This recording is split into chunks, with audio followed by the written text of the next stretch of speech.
Dear children, good morning. So, yesterday you all have heard in the news that CPSC has reduced 30% syllabus for the session 2020-21. आप सबने news में सुन लिया होगा, देख लिया भी लिया होगा कि सीबीएसई ने इस करंट सेशन के लिए जो सिलेबस है वो 30% रिड्यूस कर दिया है. So today at first we will discuss the syllabus of English which has been reduced for this session. इस सेशन के लिए जो सिलेबस रिड्यूस हुआ है सबसे पहले हम उसको देख लेते हैं. तो जो सबसे पहला अगर ग्रामर सेक्शन की बात करें, so in grammar section voice have been deleted. Voice से मतलब active and passive voice. Though we have discuss this topic. इस टॉपिक को हम लोग एक बार डिस्कस कर चुके थे, लेकिन ये डिलीट हो गया, कोई नहीं. उसके बाद second topic clauses. Clauses delete हो गया, जो आपने noun clause, adverb clause, adjective clause जो पढ़ने थे वो डिलीट हो गए. And third topic is preposition. ये टॉपिक भी हम लोग डिस्कस कर चुके थे, but this topic has been deleted. तो ग्रामर से आपके 3 टॉपिक इस सेशन के लिए डिलीट है. अब बात करते हैं राइटिंग सेक्शन की. तो एक तो लेटर ऑन सिचुएशन. किसी सिचुएशन पर लेटर, जैसे मैंने लेटर भी करवाए हुए थे आपको कि भाई रोड खराब है उसके ऊपर लिखिए, कोई भी सिचुएशन दी जाती थी, तो वो लेटर डिलीट हो चुका है आपके. And descriptive paragraph. और डिस्क्रिप्टिव पैराग्राफ में कहा जाता है किसी टॉपिक के ऊपर कुछ लिखिए या कहीं आप गए हैं वो लिखिए, तो वो डिस्क्रिप्टिव पैराग्राफ भी डिलीट हो गया. तो ये टॉपिक राइटिंग सेक्शन से डिलीट हुए. अब हम बात करते हैं बुक्स की. तो जो बुक अभी हम डिस्कस कर रहे हैं, the name of that book is beehive. और बिहाइव से जो डिलीट हुआ एक तो है the lake Aizawl of Innisfree. आप बुक में अपने कट कर लीजिएगा सारे. The lake Aizawl of Innisfree एक पोएम है, ये डिलीट हुई है. The snake and the mirror ये चैप्टर है, ये डिलीट हो गया है. The duck and the kangaroo एक पोएम है, ये डिलीट हुई है. काठमांडू ये चैप्टर है, ये डिलीट हुआ है. और फिर अ स्लम्बर डिड माय स्पिरिट सी ये एक पोएम है, ये डिलीट हुई. तो यहाँ से 3 पोएम और 2 चैप्टर डिलीट हो गए हैं. तो 5 यहाँ से डिलीट है. अब मूवमेंट की बात करें तो मूवमेंट से 2 चैप्टर डिलीट किए गए हैं. पहला ईश्वर द स्टोरी टेलर और दूसरा द एक्सीडेंटल टूरिस्ट. तो टोटल मिला के 4 चैप्टर्स एंड 3 पोएम्स, इतना सब कुछ इससे डिलीट हुआ है. आपका लिटरेचर में राइटिंग सेक्शन में 2 टॉपिक डिलीट हुए हैं और ग्रामर में आपके 3 टॉपिक डिलीट हो गए हैं. तो अब आपका जो आपका सिलेबस है थोड़ा सा रिड्यूस हो गया है. तो ये है. अब हम लोग आते हैं पॉइंट पर. कल हम लोग डिस्कस कर रहे थे चैप्टर 2 का फर्स्ट पार्ट. तो हम लोग आज थोड़ा सा बचा हुआ था, आज हम लोग उसी को कंटिन्यू करते हैं. आज हम इसको कंप्लीट कर लेंगे और क्वेश्चन आंसर्स आपके करा देंगे. तो हम लोगों को यहाँ से पैराग्राफ नंबर 7 से पढ़ना है.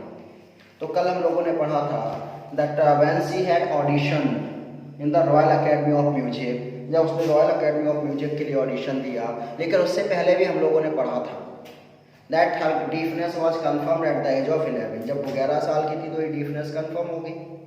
But she decided to lead her life just like a normal child. उसने डिसाइड कर लिया जैसे नॉर्मल बच्चे अपना जीवन जीते हैं, मैं भी वैसे जीऊँगी. One day when she was in school she saw a girl was playing xylophone. जब वो स्कूल में बैठी थी तो उसने देखा कि एक बच्ची क्या कर रही थी, जाइलोफोन प्ले कर रही थी, एक म्यूजिकल इंस्ट्रूमेंट प्ले कर रही थी. She also wanted to play that music. वो भी प्ले करना चाहती थी. लेकिन क्या हुआ, most of the teacher discouraged. उसके जो ज़्यादातर टीचर थे वो सब ने उसे डिस्करेज किया. But one teacher, one percussionist, और क्या नाम दिया, Ron Fox, he spotted her potential and he started playing 2 drums with different note. उन्होंने 2 ड्रम लिए और दोनों अलग अलग नोट बजाना शुरू कर दिया, एक में हायर नोट और एक में slow. And he asked Evelyn Glennie, और एवलिन ग्लैनी सुनो क्या कहा, don't try to listen the music through your ears. कानों से सुनने की कोशिश मत करिए.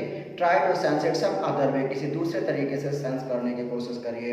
And then Evelyn realise that she could feel the higher note from the upper part of her waist and the lower note from the lower part of her waist. तो क्या था, she said that now I was able to open my mind and body towards the music. वहाँ से उसने क्या किया, music को feel करना शुरू कर दिया. And from that point she didn't look back. उस दिन से उसने वापस कहीं नहीं देखा. And now she has given an audition to the prestigious royal academy of music in London. London की जो सबसे बड़ी म्यूजिक अकेडमी थी वहाँ उसने ऑडिशन दिया. And she scored highest marks in the history of the academy. आज तक अकेडमी की हिस्ट्री में किसी ने भी इतने मार्क्स ऑडिशन में नहीं मिले थे. She studied there for 3 years.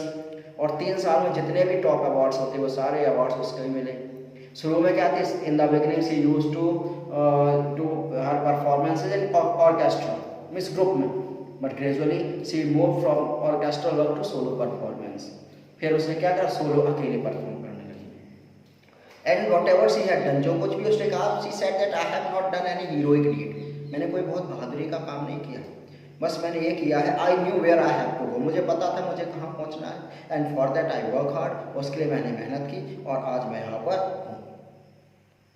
तो और ऑथर ने जब से एक एडिटर ने उससे पूछा, न्यूज रिपोर्टर ने पूछा that you are completely deaf but how you can speak, आप बोल कैसे सकते हैं, तो उसने कहा my speech is clear because I could hear up to the age of 11, 11 साल की एज तक मैं सुन सकती थी, इसलिए मैं बोल पाती हूँ।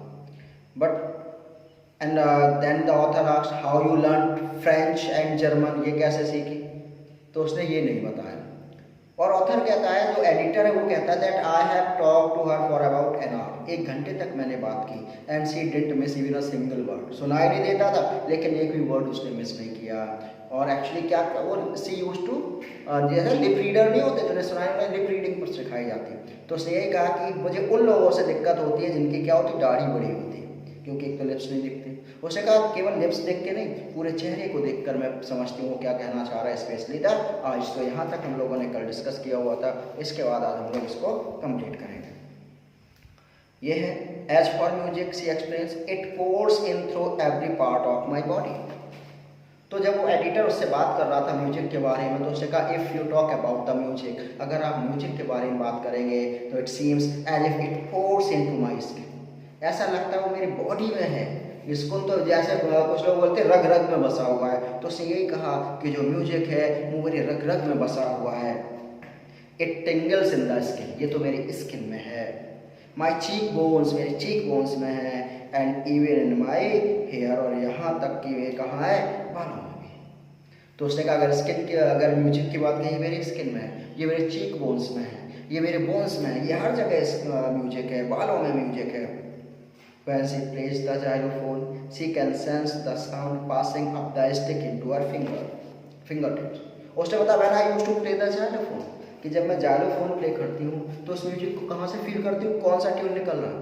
I used to feel that music from my fingertips, तो मैं जब xylophone प्ले करती हूँ तो उस म्यूजिक को मैं अपने फिंगर टिप से फील करती हूँ। By leaning against the drum, she can feel the resonance flowing into her body. और वो जब ड्रम प्ले करती है, so she use to lean towards that, उस तरफ झुक जाती है जिससे कि उस रेजोनेंस को फील कर पाए। On a wooden platform she removes her shoes so that the vibration pass through her bare feet and up her legs, and whenever she use to perform on wooden platform, अगर मान लो किसी लकड़ी के stage पर वो perform करती थी तो क्या करती थी, she use to remove her shoes, वो अपने शूज निकाल देती थी। शूज क्यों निकाल देती थी, so that she could feel the vibration through her bare feet, जिससे कि म्यूजिक से जो वाइब्रेशन क्रिएट हो रहा है उस वाइब्रेशन को क्या कर सके, वो वाइब्रेशन को फील कर सके, उस म्यूजिक को समझ सके।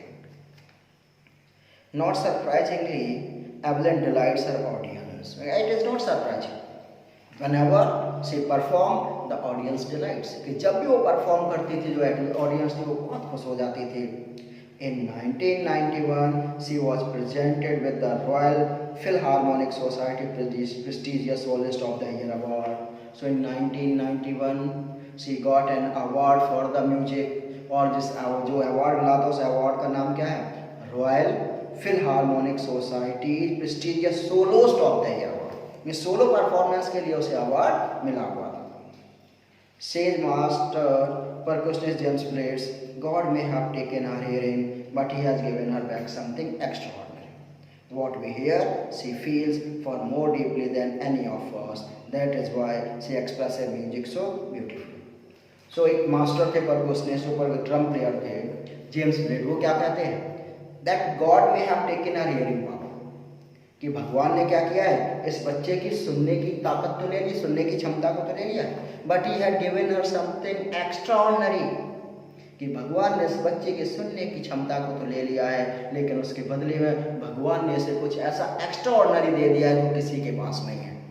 What we hear she could sense it, जो कुछ हम सुनते हैं उसको ये फील करती है, और वो भी कैसा, more deeply than any of us, जितना हम लोग सुन के नहीं कर पाते हैं उतना डीपली ये सेंस कर लेती है, और इसीलिए ये लड़की हम सबसे अच्छा म्यूजिक प्ले कर लेती है। तो जेम्स ब्लेड ने क्या कहा, that God may have taken a hearing power, कि शायद भगवान ने उसके सुनने की क्षमता को तो ले लिया, but in return the God has blessed हर, लेकिन उसके बदले ने भगवान ने उसे वरदान दिया है, समथिंग एक्स्ट्रा ऑर्डिनरी, कुछ एक्स्ट्रा ऑर्डिनरी उसे दिया है। व्हाट वी कैन हियर, जो कुछ हम सुनते हैं, शी कुड फील इट, उसको फील करती है more deeply than any of us, हम सबसे ज़्यादा फील कर लेती है, और इसीलिए उसका जो म्यूजिक होता है it is much more better than us, हमसे अच्छा प्ले करती है। Evelyn confesses that she is something of a workaholic and she confessed, accepted, वो स्वीकार करती है that she is a workaholic. Workaholic जानते हो, कुछ लोग होते हैं जिन्हें केवल काम करने में मजा आता है, केवल काम करना चाहते हैं, तो वो यही कन्फेस करती है, एक्सेप्ट करती है, स्वीकार करती है कि मैं एक प्रकार की वर्कहोलिक हूँ, मुझे काम करना पसंद है, काम करना अच्छा लगता है। I have just got to work, मुझे केवल काम करना चाहिए। Often harder than classical musician, और मैंने कहा मुझे, वो कहते मुझे क्या करना पड़ा, मैं वर्कहोलिक क्यों हो गई हूँ, because I have to do hard work than the classical musician, क्योंकि मुझे क्लासिकल म्यूजिशियन से ज़्यादा मेहनत करनी पड़ती है। But the rewards are enormous, वो कहती मैंने मेहनत तो की, I work, but the rewards which I got, लेकिन जो रिवॉर्ड मुझे मिले हैं दे आर नॉट स्मॉल, बड़े नहीं है, दे आर इनॉर्मस, बहुत बड़े बड़े अवार्ड्स हैं जो मुझे मिले हुए हैं। Apart from the regular concerts, Evelyn also gives free concert and presents an hospital. Apart from the regular concert, जैसे होते कंसर्ट करते हैं जो म्यूजिशियन होते हैं, कंसर्ट शो होता है उनका, म्यूजिशियंस आते हैं अपना म्यूजिक प्ले करते हैं, तो वो भी, और इसमें क्या टिकट खरीदा जाता है, तो वो भी ऐसे कंसर्ट वो भी करती थी, लेकिन इसके अलावा भी वो फ्री में कंसर्ट कहाँ करती थी, हॉस्पिटल्स में जाके। वो फ्री में कंसर्ट कहाँ करती थी, प्रिजन जेल में जाके कैदियों के लिए, बीमार लोगों के लिए फ्री में वो कंसर्ट करती थी, जिससे लोग ठीक हो जाएं, लोग एंटरटेन हो। She also gives high priority to classes for young musician, और सबसे ज़्यादा प्रायोरिटी किसको देती थी, सबसे ज़्यादा इंपॉर्टेंस किसको देती थी, यंग म्यूजिशियन को सिखाने के लिए सबसे ज़्यादा प्रायोरिटी देती थी। Any ritual of the Beethoven Fund for Deaf Children says she is a shining inspiration for deaf children. तो एक ऑर्गेनाइजेशन था, उसके जो चीफ थी बेथोवेन, वो क्या कहती हैं, that she is a shining inspiration for deaf children, कि वो ऐसे बच्चे जो सुन नहीं पाते उनके लिए एक बहुत बड़ा मोटिवेशन इंस्पिरेशन है, और केवल उनके लिए नहीं, हम सब के लिए बहुत बड़ा मोटिवेशन है कि अगर वो बहरी होकर भी इतना सब कुछ कर सकती है, तो हम लोग तो नॉर्मल हैं, हम क्या कुछ नहीं कर सकते हैं। इफ वी मेकअप अगर माइंड, अगर हम अपना माइंड मेकअप कर लें, अगर हम वर्क हार्ड करें, तो हम कुछ भी अचीव कर सकते हैं। They see that there is nowhere that they cannot go. Miss Evelyn Glennie को देख के हम ये समझ सकते हैं कि इस संसार में ऐसा कोई काम नहीं है, ऐसी कोई जगह नहीं है जहाँ हम पहुँच नहीं सकते, या जो काम हम कर नहीं सकते, सब कुछ कर सकते हैं। Evelyn Glennie has already accomplished more than most people twice a day. Though she was deaf, बहरी थी, but still she accomplished, she achieved the things which the people could achieve in double age. उसने वो सब achieve कर लिया जो लोग लगभग उससे दोगुनी उम्र में अचीव कर पाते, उसने इतनी जल्दी उम्र में, इतनी कम उम्र में अचीव कर लिया है। She has brought percussions to the front of the orchestra, तो उसने जो परकशन था, ड्रम था, उसने उसको ऑर्केस्ट्रा में बिल्कुल फ्रंट पर ला दिया, उसने मेन इम्पॉर्टेंट इंस्ट्रूमेंट बना दिया उसको। And demonstrated that it can be very moving, और उसने ये प्रूव कर दिया कि ये कैसा हो सकता है, बहुत ही मूविंग हो सकता है, बहुत ही हार्ट टचिंग हो सकता है, बहुत ही अच्छा हो सकता है। She has given inspiration to those who are handicap, और ये केवल बहरे बच्चों के लिए इंस्पिरेशन नहीं है, ये उन सारे हैंडीकैप बच्चों के लिए इंस्पिरेशन है।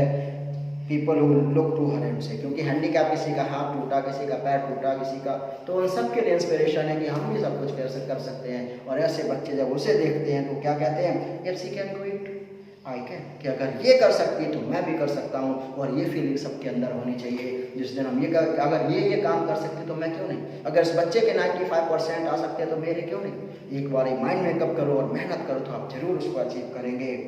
And not the least, she has given enormous pleasure to millions. Not only she motivated us, केवल उसने हमें इंस्पायर मोटिवेट ही नहीं किया, बल्कि उसने मिलियंस ऑफ लोगों को अपनी म्यूजिक के थ्रू एंटरटेन भी किया है। So in this way we have completed this chapter. तो इसमें से हम लोग कल 3 क्वेश्चंस कर चुके थे अब तक। पहला था how old was Evelyn when she went to the royal academy of music, ये हम लोग कर चुके थे, that she was 17 years old. उसके बाद difference, first notice and confirm, 8 and 11 वो पूरा डिस्कस कर चुके थे। कल हम लोगों ने डिस्कस किया था who help her to continue with music, तो कौन था, Ron Fox. What did he do and why, वो भी कल डिस्कस कर चुके थे। आज बताना name the various places and causes for which Evelyn performance. तो फ्री में कंसर्ट, वो रेगुलर कंसर्ट देती थी इंटरनेशनल लेवल पर, नेशनल लेवल पर। फ्री में कंसर्ट कहाँ देती थी, हॉस्पिटल में, प्रिजन में देती थी। तो ये सारी चीज़ें वो आप इसमें पढ़ें। फिर क्या, हाउ डज एवरेन हियर म्यूजिक, अब ये आपको बताना है, ये लॉ में आपको लिखना है कि how does he here music. तो इसमें आप शुरू करेंगे चैप्टर्स में बताया that she was 8 years old. पहले तो ये बताओ कि वो डीफ कैसे हुई, 8 और 11 का डिस्क्रिप्शन दीजिए। उसके बाद बताया she wanted to lead a normal life, और फिर वो जाइलोफाइन वाली incident that she wanted to play, most of the teacher discouraged her but Ron Fox का पूरा incident, he spotted her potential, started playing two big drum and asked her not to try to listen through your ears, try to sense some other way, and in this way she was able to sense the music. और फिर वो कहाँ से sense करती थी, xylophone, finger tips, drum कहाँ से feel करती। तो ये सारी चीज़ें आपको इसमें अबाउट 100 वर्ड्स में लिखना है। So in this way we have completed the first part of the second chapter, क्योंकि इस चैप्टर में 2 पार्ट हैं। तो फर्स्ट पार्ट हम लोगों ने कंप्लीट कर लिया है। अब आप लोग इसके क्वेश्चन आंसर्स करके फोटो क्लिक करके ग्रुप में भेजिए, क्योंकि बहुत कम बच्चे भेज रहे हैं। तो उसको कंप्लीट करके भेजिए so that I can check that who has completed their work और नॉट। Thank you.